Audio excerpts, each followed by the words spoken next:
everybody. This is John, your host on the Prepared Mind channel. A lot of things have happened in the last couple of weeks, and especially in the last couple of days with what's going on or what happened in Vegas. Now, there's a lot of information out there. There's the information that's given to us by the press. There's the information that we take in through our own eyes. There's our own special thoughts that we have, right? Our theories, our pet ideas. And then there's layers of reality. Layers of reality. So I wanted to try and illustrate that using the whiteboard, talking about what it is we know and what's really out there. So let's see if I can get this right. All right. So first thing I want to do is I want to talk about volumes of information. This green dot, it's on the board, that little teeny green dot. I want that to represent everything that you and I, as the general public, you know, if we were the general public, everything we're allowed to know, this tiny green dot, that's what we know about what happened in Vegas. And so let's talk about that. The media has released that there was a lone gunman. He had automatic weapons. He shot everybody. That's it. That's all there is to it. That's all we're really allowed to know as people. And it's kind of hard to form a conclusion about that. Other than this guy is dangerous and the world is crazy, right? But that's not all the information there really is. That's not all that happened, right? There was a setup. There was something that happened that took a guy who wasn't in the military, wasn't supposedly a member of any group. He's just some accountant. All of a sudden, he's got fully automatic weapons. And this idea that you can't sneak anything into a casino or a hotel is absolutely ridiculous. People go in with huge trunks, steamer trunks and suitcases, and they'll go and they'll live there for weeks or months. People go in and out, and they have thousands of people to watch at every facility. So this idea that they can track every person, no. This guy, you know, he got stuff up to that room, but did he have help? Those are questions that we all want to ask, but we can't know. So let's take a look at the next layer of knowing.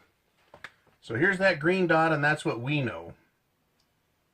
This red dot here, everything within the red dot, including what the green dot has, that's representative of what the police know. See, the police know a lot more than we do. They know how many gunmen really were at the Mandalay Bay. We're told that there's one. There could be more. The police know, but we don't. We were told that the guy killed himself. The police know if he killed himself or if they killed him. We can't know that. The police know if he was the lone gunman or if there were more. We don't get to know that. The police know who his friends were. They know where his houses are, who his associates were, what type of literature he was reading, whether he was radical Muslim or whether he was Antifa. They know a lot more than we do. We know a little teeny bit, that green dot right there. They know a lot more about what is going on in this world. So we're going to stop right there just for a brief second, and I'm going to say, take a look. Right? We know some facts, and we know a lot of bullshit. And then we're left to speculate. And that's where people end up with conspiracy theories, because information's being withheld. There's misinformation. Right? They're just outright lies. And the lie changes at every level. So let's assume that we were told a little bit of information and a lot of lies, and the police have more information. Maybe the police don't know how many shooters there were. Maybe the police think, yeah, there was just one shooter.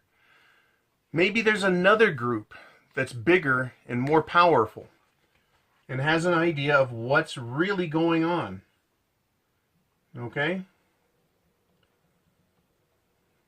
This blue circle of information, right, represents this next layer of information, this next layer of knowledge. We don't know shit. The police know a little more. Let's just say, for the purpose of this illustration, that the guy on the 32nd floor, the killer, wasn't a lone gunman, but was actually part of a team. Maybe he was just a patsy being held there, and his brother was right. He really doesn't know anything about guns. He's really not a radical.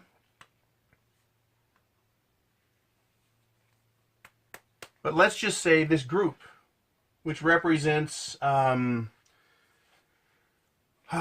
shall we say, spies, undercover operatives, deep state operatives, CIA, MI6, MI5, Mossad, GRU type people.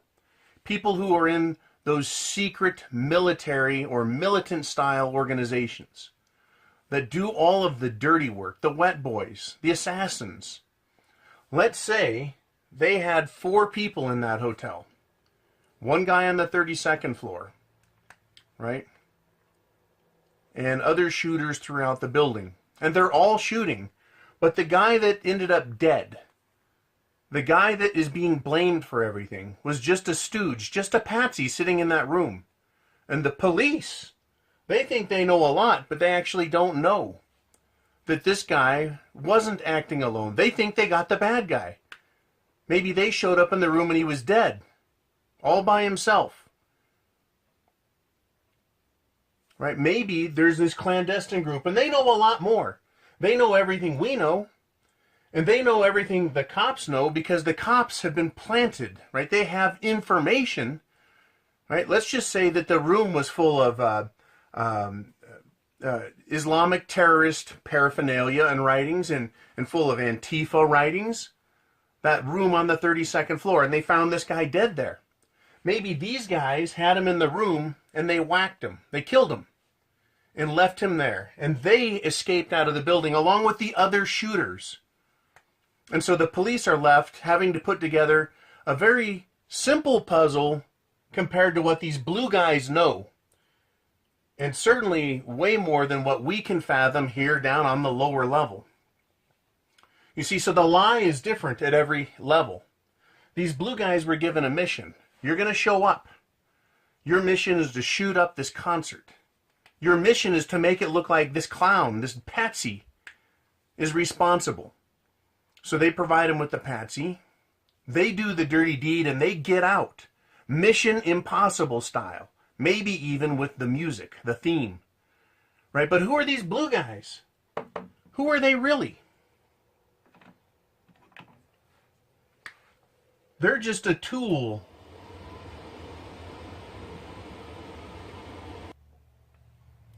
What if these blue guys were just a tool for a higher organization, an organization that had a lot more power, an organization that had an agenda, that had the means to raise the capital and fund projects, right? They knew who they're working for, and they also know the general goal they're going in. So, let's take a look at this next group out, right? It's fragmented, subdivided, right? It's this bigger object, this bigger entity. And it works together to create and push for an agenda. And they use this smaller group, these blue guys. Let's say they're like Kraft or Blackwater, right? The Mission Impossible guys. They're doing the dirty work. They don't know everything this big group knows. They don't know why they're doing it. They just know they're getting paid to do it. They think they could think they're doing it for national security. They could think they're doing it for some super secret organization that has Dr. Evil as its leader. Who knows what they know, what they surmise, but they have a lot more information. A lot more than the police, and the police have a lot more than us. So, when you look at us, tiny, barely any information. We're just going confused. What do we do with this? The police have a lot more. They're like, yeah, we're in on this. We know what the hell's going on. Yeah, we got this and that. Well, they don't know shit compared to the blue guys. Now we're getting into a group that's done many dirty deeds. Right? They do dirty jobs. Assassinations. Frame-ups. They do hits. They train terrorists. Right? They train groups to go in and do dirty jobs for governments.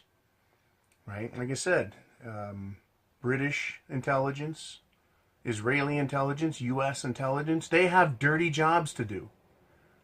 And they're told, hey, you're the biggest kind of patriot. You're going to do things that seem unpatriotic to everyone who knows nothing or knows just a little bit. But you're really the good guys. Right? So there's this big old organization here. Right? And it's got lots of power and it has all of the information. We have a tiny bit. Police have a little more, bigger, and then them. Now, who controls this organization? Right? I'm going to see if I can draw this out. Right? This is the hand, right? The hidden hand. And it's the puppet master. It's the puppet master. And it controls and pulls the strings of this powerful apparatus. The lie is different at every level. Every level gets told lies and gets controlled, and there's a puppet master. We call these loosely the Illuminati, the powers that be, and they pull the strings on this entire system. This entire system. You see, the people with the least amount of knowledge, the taxpayers, all of the people in the whole country, we know the least and pay for everything. The police know more, and they're just a smaller organization. So as the knowledge and the power increases, the number of people holding that power gets much smaller. They're a much smaller piece. You get to this hand that controls everything, the hidden hand, the puppet masters. They understand everything. We know, the police, the wet workers, all of the groups, subsidiary groups throughout the military-industrial complex, the banking complex and finance complex, the political system, they control all of them. They pull all of their strings. They know all of the stuff. Now, I call this the game. Okay, that is the fucking game.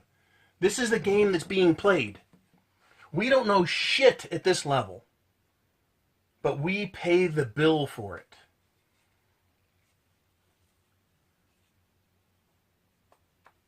You know, I've gone round and around how to share this story. When I was a Marine, I had a relatively boring job. Right? We all carried rifles. We all run around in suits that look like a salad that exploded. You know, we all did mundane training, hurry up and wait. You know, we all got to do all of that military stuff. And you had a duty assignment, a duty station. And if you had temporary duty, it's called TDY, and you get temporary orders and off you go on a deployment, on a mission. I got sent on missions that I didn't get papers on. I was just told, get your ass to the flight line at Cherry Point, North Carolina. There's going to be a plane there. There is nothing in my service record book, my SRB, that says I did anything like that. Now, what's fascinating is I'd come back from the flight line. I go back to my duty station, my regular duty station. And no one ever said a fucking thing. But when I'd get back, the things that I was told I was going on that mission for, they would make the nightly news. And the news would say, and in Turkey, for example, this and this and this and this was happening.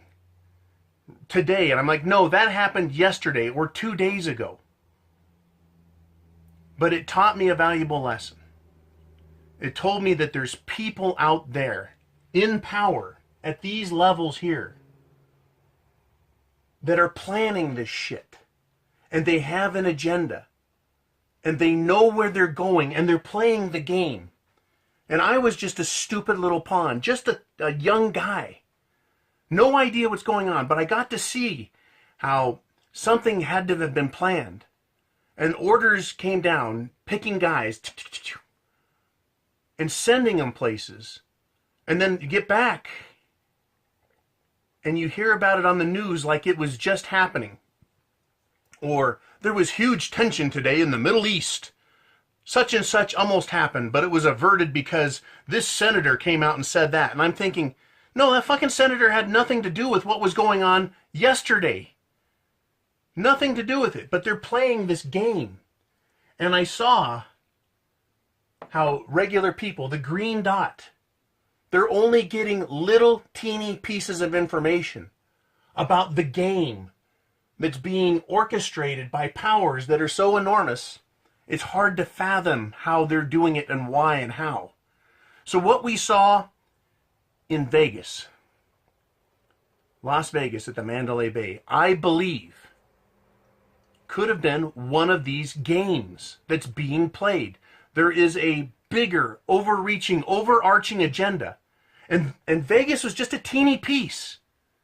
Vegas was not the culmination of a single man's wacko incident where he had a meltdown and decided instantaneously to know how to set up and kill 60 people and injure 500. He didn't just make all that stuff up. I don't think he knew a damn thing about anything. I think he was who his brother said he was, just some numbskull. Right? Maybe he had some crazy affiliations. Maybe that's how the guys in blue found him. He just showed up at some wacko discussion roundtable and they pulled him off to the side. Right? They can plant information. They could fill his houses with bomb-making materials. They can fill his houses with guns, with propaganda, so that when the guys in red show up, the police, they go, yep, this guy was a wacko. He's the one that did it. There may have been other gunners, but we don't know. What I'm saying is we really can't know because we only are at the green level. And the police are only at the red level of having a lot of information about any given event. But the people that are pulling this, the people that are behind it with hands on, these guys in the blue, they're there. They're doing the work. You saw evidence of them at the Boston bombing wearing the craft outfits. You heard them at Sandy Hook speaking foreign languages. Really, at a small town shoot 'em up that very day, there just happened to be foreign troops. And apparently they're stupid enough to walk in front of a camera, right? There's evidence at every one of these false flags that indicates there's a bigger agenda behind it. And it is not just gun control. And it's not just left versus right political paradigm. You know, it's bigger than that. Antifa is a bunch of young, idiotic communists. But they aren't bright enough to fight their way out of a paper bag. But they have training and support, and they're being funded by someone. Someone's helping organize them and get them together on a national level. That's what the police are dealing with. They know more than us. They know more than us about terrorists. They know more than us about Antifa. But they don't know what's backing them. They don't know the bigger powers that have a hidden agenda. And they certainly don't know who the puppet masters are at the top. You know, I've talked about this in little teeny ways. You know, how there's a game here. And it's not a nice game. But if there's a bad group at the top, there's a good group that also works against them. Otherwise, they'd already own this planet 100%. They wouldn't have to go through all the charades and gradual changes in our laws and our social structure. They could just come in and just wipe the board clean and say, okay, we're in charge. We own everything. You guys are a bunch of fucking slaves. So there has to be an opposing force that is battling against this. You know, I wish I had more information. I wish I could share more information. What I'm saying is I've seen how this game is played. I've met participants at higher levels. I've been told in not so many words that this is a way to think about it. And unfortunately, you and I are just in this little green dot now. The only thing I know different, and we all have pieces of it. We all have an uncle or an aunt or a close friend, someone that says this is crazy shit. This is how it works. And they know just a little teeny piece, right? They know they get a piece of this military industrial complex. Or, hey, this person is over here and worked out at Area 51. Or this guy over here, my great grandpa, he supposedly worked for the OSS back in World War II, and he was involved in this secret program. You know, and this guy over here, this is where the Nazis came into the picture after World War II. You know, and it's all interconnected, but it's a game that is so big, right? How can we seriously expect to see from our front porch when we go out in the morning and stand there and see everything that's going on? So when people go, oh yeah, I know exactly what's going on, I'm thinking, how the hell can you know exactly what's going on? I just know some of the way the game is played. That's all I know. I just know that the lie is different at every level. Small, right? Little more, bigger and bigger. The lie is different at every level. These guys think they're good. These guys think they're good. Everyone thinks they're good, right? And these guys think everything's good for them. Everyone is on a different level of understanding, a different level of knowledge.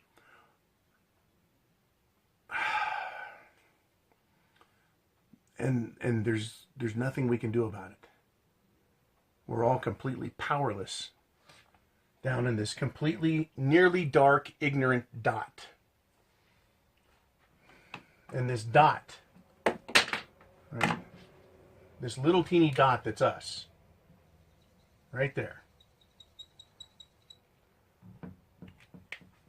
The only thing we can do, knowledge-wise, is understand that we aren't in charge, that we really don't know shit, but we see the trouble that's coming.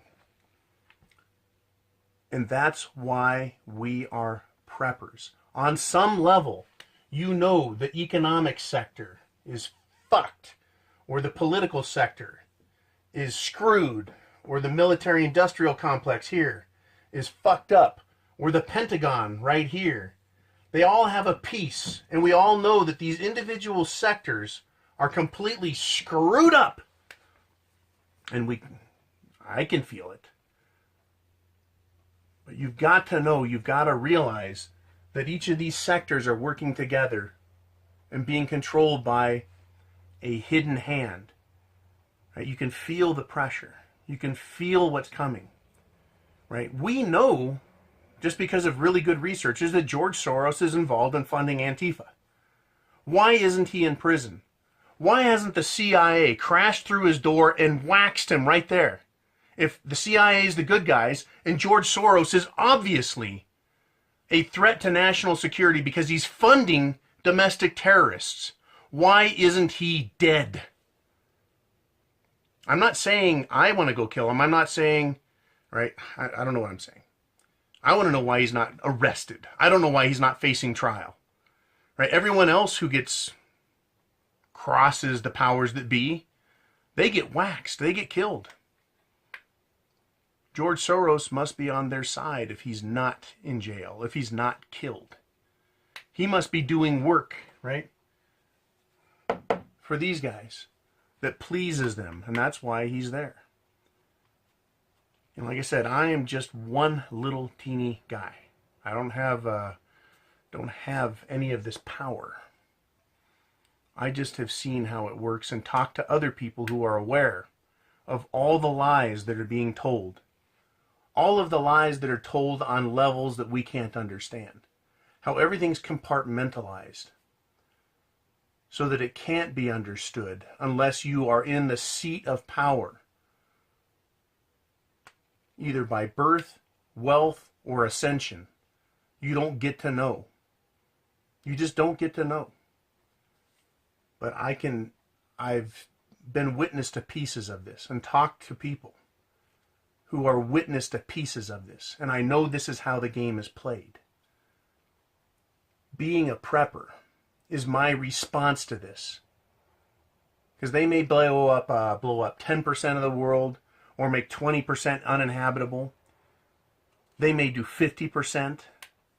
Whatever's going to happen when shit hits the fan, whatever these guys have in mind, I want to put myself in a position to live through it for my family and loved ones, people that are in my group. This isn't crazy. This isn't stupid. Maybe someone doesn't like my analogy, or maybe someone doesn't like the way I drew this, but it doesn't change the fact that this is how the system works. We don't get to know exactly where this is going, but we can see the path it has taken.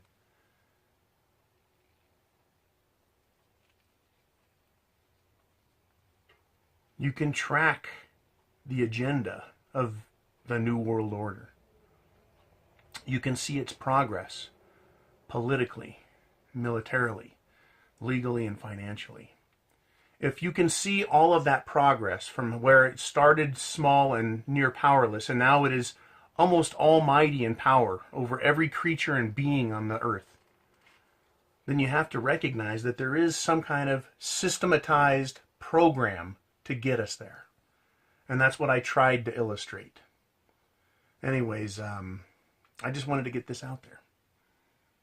I wanted to put it out there. Hopefully you guys get some benefit out of it. If you do, that's wunderbar. If you don't, then then it was a waste of time, and I apologize to you if you wasted your time. Right? There's a lot of players.